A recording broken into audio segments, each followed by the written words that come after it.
اسی طرح کے بیانات سننے کے لیے مولانا منور حسین صدیقی آفیشل کو سبسکرائب کریں۔ بسم اللہ الرحمن الرحیم۔ الحمد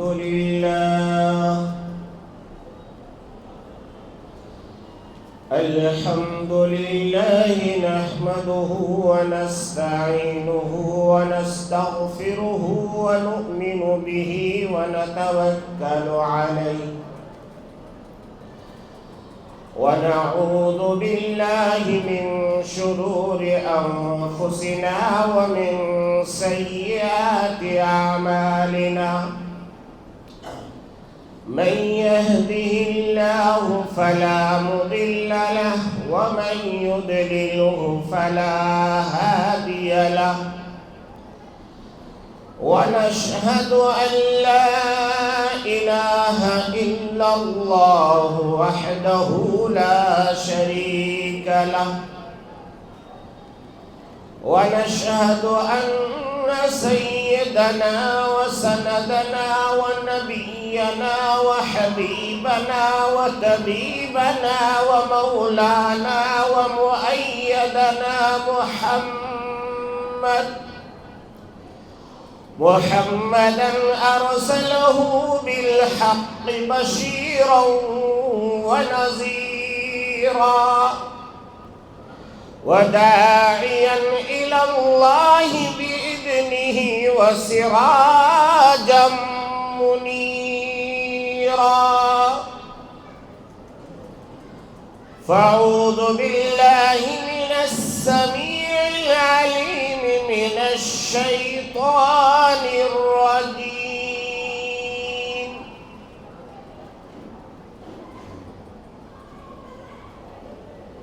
لقد كان لكم في رسول الله أسوة حسنة وقال تبارك وتعالى في مقام آخر هو الذي أرسل رسوله بالهدى ودين الحق ليظهره على الدين كله وكفى بالله شهيدا محمد رسول الله وقال تبارك وتعالى في مقام ثالث اليوم أكملت لكم دينكم وأتممت عليكم نعمتي ورضيت لكم الإسلام دينا وقال النبي صلى الله تعالى عليه وسلم كل أمتي يدخلون الجنة إلا من أبى قيل ومن أبى يا رسول الله قال من أطاني دخل الجنة ومن أصاني فقد أبى رواه البخاري ومسلم وقال النبي صلى الله تعالى عليه وسلم والذي نفسي بيدي لا يؤمن أحدكم حتى أكون أحب إليه من والده وولده والناس أجمعين صدق الله وصدق رسوله النبي الكريم نحن على ذلك من الشاهدين والشاكرين والحمد لله رب العالمين۔ ایک بار عقیدت سے، محبت سے، حضور کی محبت میں ڈوب کر کے درود شریف کی تلاوت کیجیے۔ اللهم صل على محمد وعلى آل محمد كما صليت على إبراهيم وعلى آل إبراهيم إنك حميد مجيد. اللهم بارك على محمد وعلى آل محمد كما باركت على إبراهيم وعلى آل إبراهيم إنك حميد مجيد.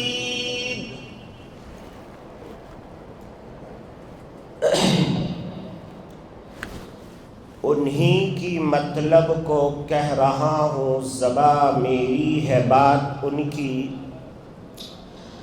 انہی کی مطلب کو کہہ رہا ہوں، زباں میری ہے بات ان کی. انہی کی محفل کو سوارتا ہوں، چراغ میرا ہے رات ان کی. فیضان محمد عام تو ہے، عرفان محمد عام نہیں. فیضان محمد عام تو ہے، عرفان محمد عام نہیں. اللہ اگر نہ دے توفیق، انسان کی بس کی بات نہیں. سمجھ میں آ رہا ہے کیا؟ آ رہا ہے؟ سمجھ میں آئے تو سبحان اللہ کہنا، الحمدللہ کہنا. آپ لوگ مسجد میں بیٹھے ہو، اللہ کا ذکر کرنا ہے، اپنے دل کو حضور کی محبت سے غسل دینا ہے، اور اللہ کے ذکر میں نہ کر کے اپنا نام مغفرت والی لسٹ میں آج لکھانا ہے انشاءاللہ. ہے نا؟ کریں گے انشاءاللہ. تقریر آپ سنتے رہتے ہیں ماشاءاللہ، ہر جمعے میں آپ کے خطیب صاحب بیان کرتے ہیں، اور جب سے پیدا ہوئے سن ہی رہے ہم لوگ، ہے نا؟ سنتے سنتے کیا ہوا؟ سنو گے. اب جب سن ہو جاتا ہے تو کاٹو تو بھی پتہ نہیں چلتا. تو وہی حال آج ہمارا ہے، کچھ بھی کہیں. ابھی ماشاءاللہ آپ کے مدرسے کے بچے اتنا عمدہ حمد پڑھ رہا تھا، نعت پڑھ رہا تھا، مگر کسی کی زبان سے ایک بار سبحان اللہ بھی نہیں نکلا. ارے بھائی، اللہ تبارک و تعالی جب قرآن نازل فرماتے تھے، صحابہ کرام کے سامنے جب نبی تذکرہ فرماتے تھے تو ابھی قرآن سنا رہے ہیں، حضرت سیدنا عمر فاروق رضی اللہ تعالی عنہ تو اللہ کے گھر میں ہم بیٹھے ہیں. جب تک ہم بیٹھے رہے، دل دل میں سبحان اللہ، حضور کا نام آئے تو کیا پڑھنا ہے؟ درود پڑھنا ہے. کم از کم غریبی حالت میں، محتاجی حالت میں. ابھی بلڈنگیں ٹوٹ رہی نا، جس گھر بیچارے کا گھر ٹوٹ گیا، تو ایسے ہی اگر مسلمان کتنا بھی کمزور ایمان والا رہے، تب بھی صلی اللہ علیہ وسلم پڑھنا چاہیے. میرے آقا نے فرمایا، ہلاکت ہے اس شخص کے لیے جس کے سامنے میرا نام نامی آئے اور وہ مجھ پر درود نہ پڑھے، وہ تو برباد ہے. اب نبی کی زبان. تو میرے عزیزوں، جب تک آپ یہاں بیٹھے اور کہیں بیٹھے، اگر حضور کا نام آتا ہے تو درود، ورنہ کم سے کم سب سے چھوٹا درود صلی اللہ علیہ وسلم. ماشاءاللہ مجھے بہت خوشی ہوئی ہے مسجد دیکھ کر کے. عظیم الشان مسجد، اے سی لگا ہوا ہے، اور کھچا کھچ مسجد میں ہمارے تمام نورانی و عرفانی و ایمانی بھائی بیٹھے ہوئے ہیں. سب حضور کی محبت میں آج آئے ہیں. کیوں؟ اس لیے کہ حضور کا میلاد یعنی حضور کی پیدائش سے لے کے موت تک کا تذکرہ. زندگی کے کسی گھڑی میں، سال کے کسی مہینے میں، ہفتے کے کسی دن میں جب بھی کیا جائے گا وہ عین عبادت ہوگی. حضور کا تذکرہ کرنا ہی عبادت ہے. حضور کا تذکرہ اللہ تبارک و تعالی نے الحمدللہ کی الف سے والناس کے سین تک حضور کا ہی تذکرہ. اور یہ میں اپنی طرف سے نہیں کہہ رہا، کوئی یہ نہ کہے کہ مولوی کیا سنا رہا ہے. میرے آقا کے انتقال کے بعد ایک صحابی گئے ماں عائشہ صدیقہ طیبہ طاہرہ کے پاس. کس کے پاس؟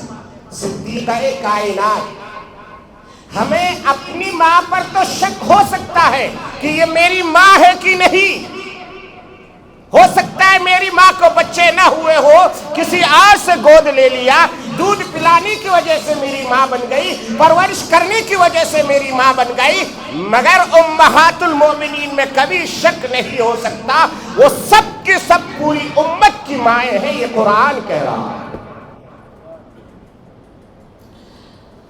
صحابی آیا کہ کہنے لگے اے ماں ذرا مجھے بتائیے کہ میرے آقا کی سیرت کیا ہے، میرے آقا کی سیرت کو میں سننا چاہتا ہوں، ذرا بتائیے تو صحیح کہ آقا کا چہرہ کیسا تھا، ذرا بتائیے تو صحیح کہ آقا چلتے کیسے تھے، ذرا بتائیے تو صحیح آقا سوتے کیسے تھے۔ ماں عائشہ نے فرمایا اور میرے پیارے بھائی کیا تو نے قرآن نہیں پڑھا؟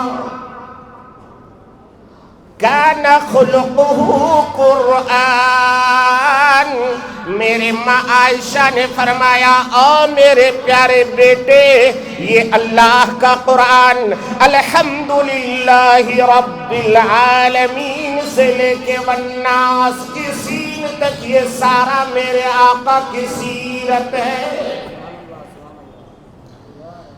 میرے آقا کی سیرت سننا ہو تو کوئی ایسی ویسی کتاب پڑھنے کی ضرورت نہیں، قرآن کھولتا جاؤ میرے آقا کا چہرہ سامنے آئے گا، آپ پڑھو گے والضحی واللیل اذا سجا ما ودعک ربک وما قلا۔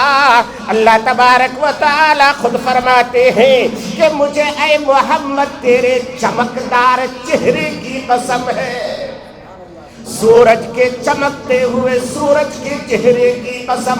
آگے میرے آقا کے بچپن کا تذکرہ آیا تو آقا اللہ تبارک و تعالی نے فرما دیا الم یجدک یتیما فآوا، اور میرے محمد کیا میں نے تجھے یتیم بنا کر کے دنیا میں پیدا نہیں کیا؟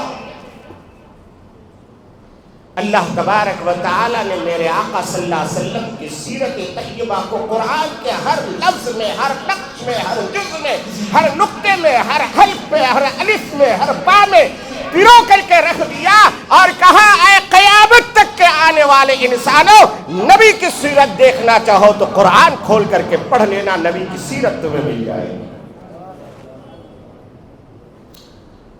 اسی کو کسی شاعر نے کہا ہے کہ آئے وہ جن کے آنے کی زمانے کو ضرورت تھی، آئے وہ جن کے آنے کی زمانے کو ضرورت تھی، آئے وہ جن کے لیے فطرت بے چین تھی، آئے وہ جن کے لیے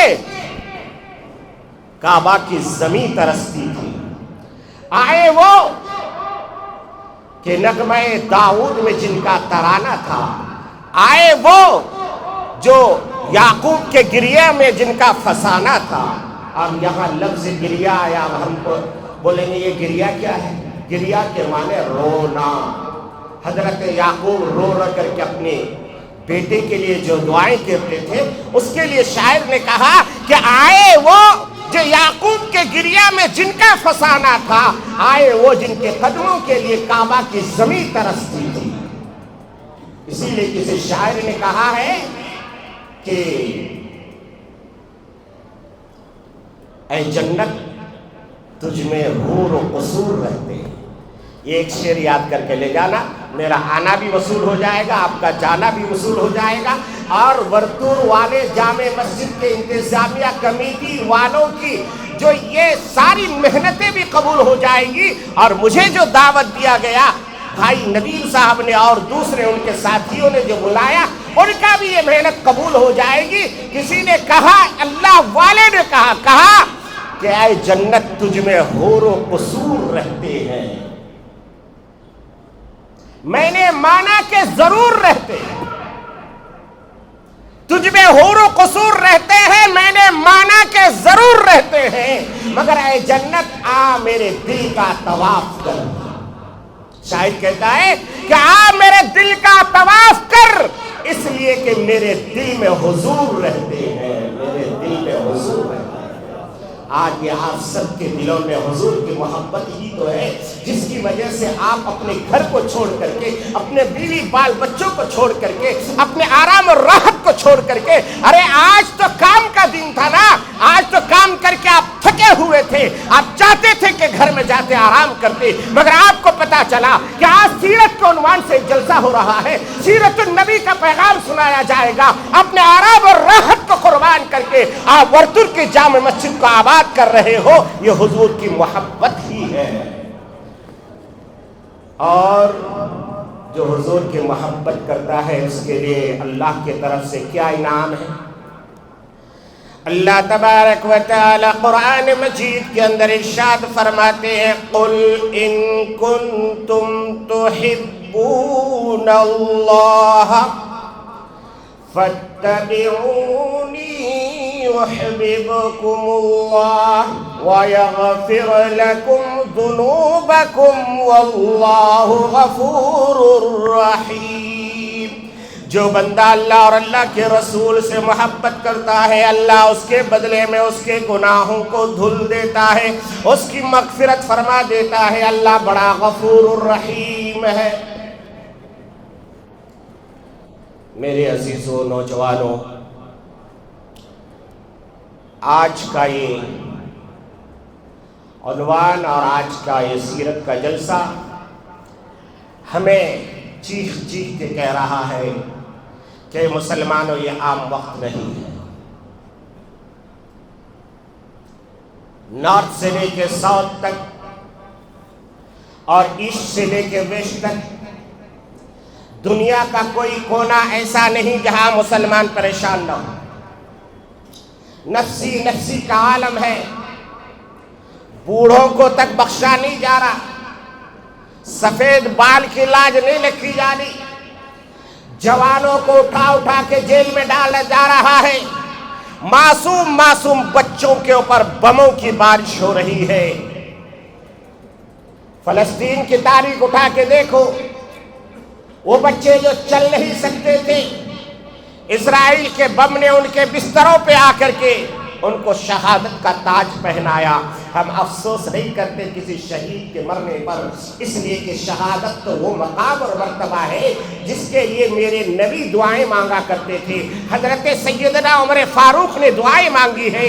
مگر میرے نوجوانوں، ہم جس ملک میں رہتے ہیں، اس ملک میں اگر ہم تاریخ اٹھا کے دیکھیں تو ہمارے نوجوانوں کو دیکھا گیا، ہماری بچیوں کو دیکھا گیا کہ معمولی فائدے کے لیے اپنے دین اور مذہب اور شریعت کو نیلام کر رہے ہیں، بیچ رہے ہیں۔ میری بہنیں اور بیٹیاں غیروں کے ساتھ بھاگ رہی ہیں، اپنے ایمان کا سودا کر رہی ہے۔ یہ سیرت کا عنوان تمہیں چیخ چیخ کے کہہ رہا ہے کہ اے مسلمانوں، آنے والی نسلوں کی حفاظت کرو۔ اس ملک میں ہمارے آبا و اجداد نے قربانیاں دی ہیں، ہم اس ملک کے شہری ہیں، ہم اس ملک کے پیداوار ہیں، ہم کہیں باہر سے نہیں آئے، مگر آج ہمارے دین پر، ہماری شریعت پر، ہماری زمین پر، ہمارے گھروں پر اتیاچار ہو رہا ہے، کہیں بلڈوزر کے نام پر، کہیں اور کسی نام پر۔ یہ سارے مسائل کا صرف ایک حل ہے، وہ حل میں آپ کو بتاؤں گا۔ ہماری ذمہ داری ہوگی کہ ہم اس کو عملی جامہ پہنائیں، کریں گے انشاءاللہ۔ مجمع تو ایسا لگ رہا ہے کہ آج جیسے ہمارے یہاں 26ویں کی رات ہے نا، اور فجر تک یہ پروگرام ہونا چاہیے، مگر کہیں گے کہ مولانا بریانی بھی ہماری ٹھنڈی ہو رہی ہے، کہاں فجر تک بیٹھا رہے ہے نا۔ ماشاءاللہ بہت خوشی ہو رہی ہے مسجد کو دیکھ کر کے اور آپ جیسے نورانی چہروں کو دیکھ کر کے۔ اللہ تبارک و تعالی نے اپنے حبیب صلی اللہ تعالی علیہ وسلم کو جب دنیا میں بھیجا تو وہ نسخہ دے کے بھیجا جس نسخے کی آج ہمیں ضرورت ہے۔